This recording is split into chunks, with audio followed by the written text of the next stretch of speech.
नमस्कार. कमलनयन बजाज रुग्णालयातर्फे आयोजित करण्यात येणाऱ्या आरोग्य प्रशिक्षण कार्यक्रम ज्याचं नाव बजाज पल्स आहे त्याच्या पुढच्या भागात आपलं सगळ्यांचं स्वागत करताना मला अत्यंत आनंद होत आहे. मी डॉक्टर अजय रोटे, वैद्यकीय संचालक कमलनयन बजाज रुग्णालय. आज आपल्यासोबत आहे डॉक्टर राजेश सावजी सर, जे मागच्या 20 वर्षाहून अधिक काळापासून कार्यरत आहेत आणि ते प्रख्यात कॅन्सर सर्जन आणि रोबोटिक सर्जन आहेत. म्हणजे कर्करोग शल्यविशारद आणि रोबोटिक सर्जन अशी त्यांची ख्याती आहे. आणि मला सांगायला खूप आनंद होतो आहे की मागच्या 1.5 वर्षाच्या काळामध्ये त्यांनी 100हून अधिक रोबोटिक प्रकारच्या रोबो असिस्टेड सर्जरी आपल्याकडे केलेल्या आहेत. आपल्या या कार्यक्रमामध्ये स्वागत आहे. डॉक्टर राजेश सर, मला आपल्याला पहिला प्रश्न असा विचारायचा आहे की रोबोटिक सर्जरी म्हणजे नेमकं काय?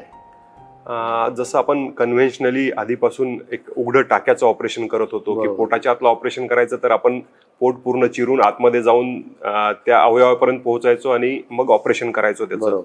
नंतर आलं लॅप्रोस्कोपिक सर्जरी, म्हणजे दुर्बिणीद्वारे आपण तिथे पोहोचतो. परंतु दुर्बिणीच्या काही मर्यादा असतात, काही जागी आपण ती नेऊ शकत नाही. तर त्याचं पुढचं ऍडव्हान्टेज म्हणजे रोबोटिक सर्जरी. रोबोटिक सर्जरीमध्ये आपण एक रोबोटची मदत घेतो. ऑपरेशन हे डॉक्टरच करत असतो, परंतु रोबोटच्या मदतीने आपण जिथे दुर्बीण व्यवस्थित पोहोचू शकत नाही अशा जागी पोहोचतो आणि दुर्बिणीच्या सहाय्यानेच एक रोबोटच्या मदतीने आपण ते ऑपरेशन करतो. अच्छा, पण हे ऑपरेशन किंवा ही शस्त्रक्रिया नेमकी कशा प्रकारे केली जाते रोबोटिक सर्जरी? यात रोबोटच्या मशीनला 3 पार्ट असतात. अच्छा. एक पार्ट म्हणजे एक रोबोट स्वतः, की ज्याचे आर्म्स, हात जे असतात ते आपण पेशंटच्या शरीरात जे इन्स्ट्रुमेंट्स टाकतो त्याला जोडलेले असतात. दुसरं एक त्याचं, आपण जसं कॉम्प्युटरचं एक हार्ड ड्राईव्ह असतं तशी एक सेंट्रल प्रोसेसर असतं की ज्याला रोबोट जोडलेला असतो आणि जिथे सर्जन बसतो तो कन्सोल जोडलेला असतो.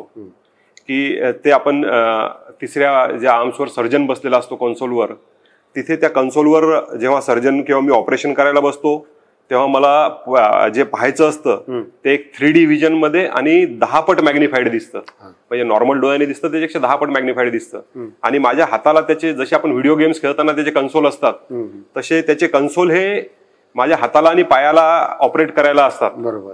की त्यामुळे मी इथे ज्या मुवमेंट्स करतो त्याच मुवमेंट रिफाईन होऊन पेशंटच्या शरीरात त्या रोबोट करतो. बरोबर. की मी इथून जसं समजा माझा हा हात असा हलवला की बरोबर तसंच ते तितकं इन्स्ट्रुमेंट हलणार.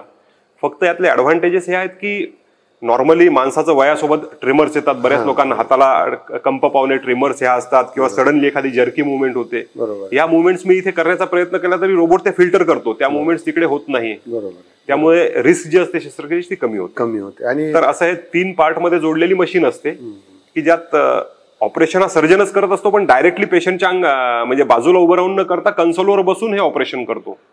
हा फार महत्वाचा मुद्दा आपण सांगितला की बरेचदा लोकांच्या मनात असं असतं की रोबोटिक सर्जन म्हणजे रोबो सगळं करतो का? नियंत्रण सगळं सर्जनच्या हातात असतं.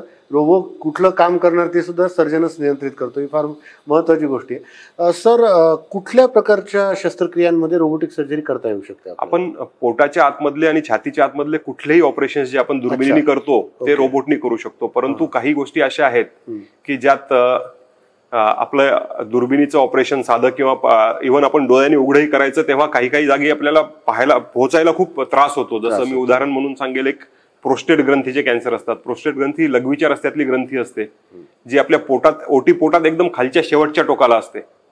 तिथे आपण नॉर्मल ऑपरेशन करताना डोळ्यांनी तिथे पाहणं, म्हणजे आपल्या जेव्हा आतला हाडांचा भाग, ओटी पोटाचे छोटे असतात, तिथे जाऊन पाहणं खूप कठीण होतं.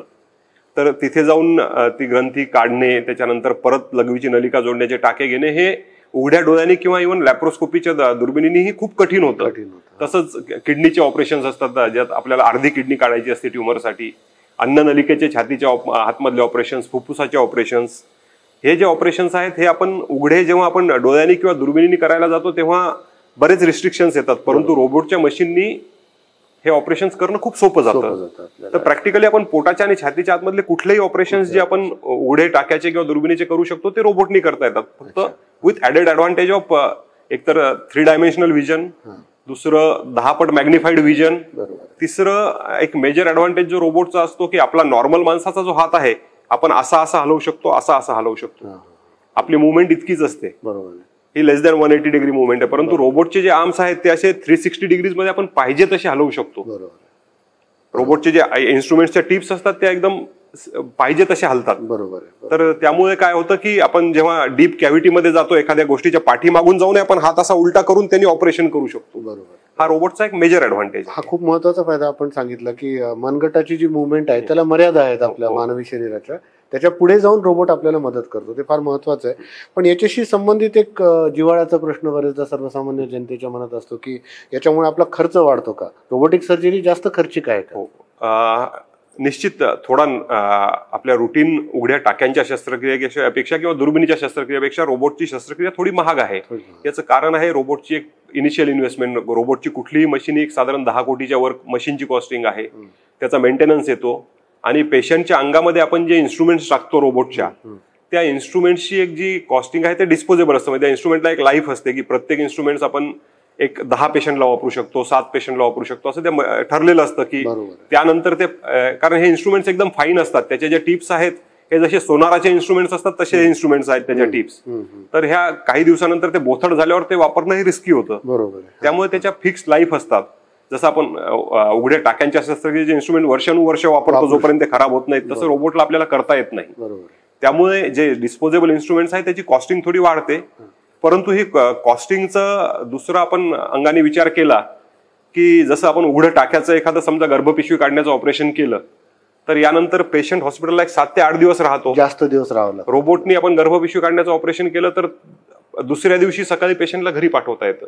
त्याच्यामुळे जो हॉस्पिटलच्या स्टेची जी कॉस्ट असते ती कॉस्ट, स्टेची कॉस्ट, तितके दिवस आपण सलाईन इंजेक्शन काही सुरू राहतो हॉस्पिटलमध्ये, ती कॉस्टिंग कमी होते.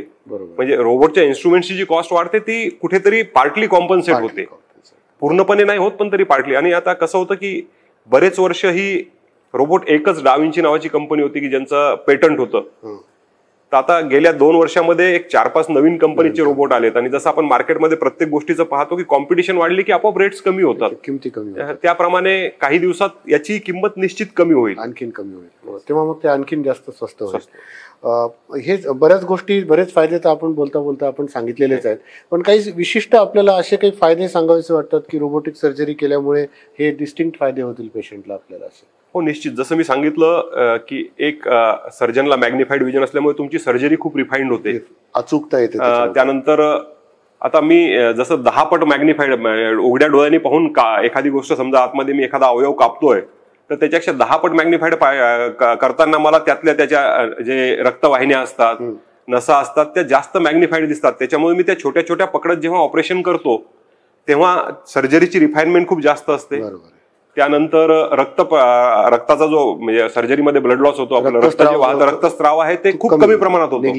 म्हणजे आमच्या 100 केसेस जे आतापर्यंत रोबोटिकच्या झाल्या आहेत पहिल्या, यात हार्डली 1 किंवा 2 पेशंटला एखादी बाटली रक्त द्यावं लागलं. बाकी कुठल्याच पेशंटला, हे सगळे मेजर ऑपरेशन्स आहेत, परंतु एकाही पेशंटला आम्हाला रक्त देण्याची गरज पडली नाही. हा एक मेजर ऍडव्हान्टेज आहे. आणि तिसरं महत्वाचं ऍडव्हान्टेज म्हणजे आपण यात छोटे छोटे दुर्बिणीने फक्त इन्स्ट्रुमेंट्स आतमध्ये टाकलेले असतात, त्यामुळे जे दुखणं असतं ऑपरेशन नंतरचं पेन स्कोर जे आपण ज्याला म्हणतो ते खूप कमी असतात. म्हणजे मॅक्झिमम पेशंट्समध्ये दुसऱ्या दिवशीपासून आपल्याला जे दुखण्याकरता आपण औषध देतो ऑपरेशन नंतर की टाके दुखतायत, तर ते लागत नाही. त्याच्यानंतर अजून एक ऍडव्हान्टेज म्हणजे मोबिलायझेशन, की आपण आता एखादा छातीच्या आतमधलं ऑपरेशन केलं, अन्ननलिकेचं किंवा फुफ्फुसाचं, जे छाती कापून जेव्हा ऑपरेशन आपण करतो तेव्हा त्यानंतर पेशंटला तिथे सिव्हिअर पेन असतो, दुखणं बरंच जास्त असतं. परंतु आपण जेव्हा रोबोटने हे ऑपरेशन करतो नुसते दुर्बिणीचे छिद्र टाकलेले असतात. मला म्हणजे ओपन टाक्याचे ऑपरेशन मी ज्या कधी करायचो, दुसऱ्या दिवशी त्या पेशंटला आयसीयू मध्ये जाऊन उठून फिरायला सांगणं खूप कठीण व्हायचं. 2-2, 3-3 दिवस पेशंट जागचे हालायला तयार नसायचे. पण आता परिस्थिती अशी, आपण रोबोटने ऑपरेशन केलं, दुसऱ्या दिवशी गेलं तर पेशंट स्वतःच उठून बसलेला असतो मी जाण्याच्या आधी. म्हणजे तो मला म्हणतो की सर मी फिरायला जाऊ का. हा मेजर ऍडव्हान्टेज आहे. म्हणजे दुखणं कमी होतं, मोबिलायझेशन अर्ली होतं आणि रिकव्हरी खूप फास्ट असते. हालचाल लवकर सुरू होते, संसर्ग होण्याची शक्यता खूप कमी असते आणि रुग्णालयामध्ये थांबावं लागण्याचा वेळ कमी होतो. जसं आपण एखादं मोठं टाक्याचं ऑपरेशन केलं, लठ्ठ पेशंट असला, त्या चरबीमध्ये इन्फेक्शन होणं, पाणी येणं जखमेमधून, हे खूप शक्यता 100 ते 10-20% पेशंटला थोड्याफार प्रमाणात असतंच. परंतु तेच ऑपरेशन आपण दुर्बिणीने जेव्हा करतो रोबोटच्या, तेव्हा छोट्या छिद्रातून इन्स्ट्रुमेंट्स आतमध्ये गेलेले असतात, त्याच्यामुळे इन्फेक्शनची रिस्क सिग्निफिकंटली कमी होऊन जाते. बरोबर. राजेश सरांनी आपल्याला इथे येऊन खूप महत्त्वाची माहिती दिलेली आहे रोबोटिक सर्जरीबद्दल. कमलनयन बजाज रुग्णालय जसं आपल्याला माहिती आहे की एक परिपूर्ण हॉस्पिटल आहे, जिथे एका छताखाली सर्व प्रकारच्या सुविधा उपलब्ध आहेत. रोबोटिक सर्जरी पण यशस्वीरित्या आता 100हून जास्त केसेस राजेश सरांनी केलेल्या आहेत. सर, आपण इथे आलात आणि आमच्या प्रेक्षकांना सगळी माहिती दिली त्याच्याबद्दल मनपूर्वक धन्यवाद. थँक्यू.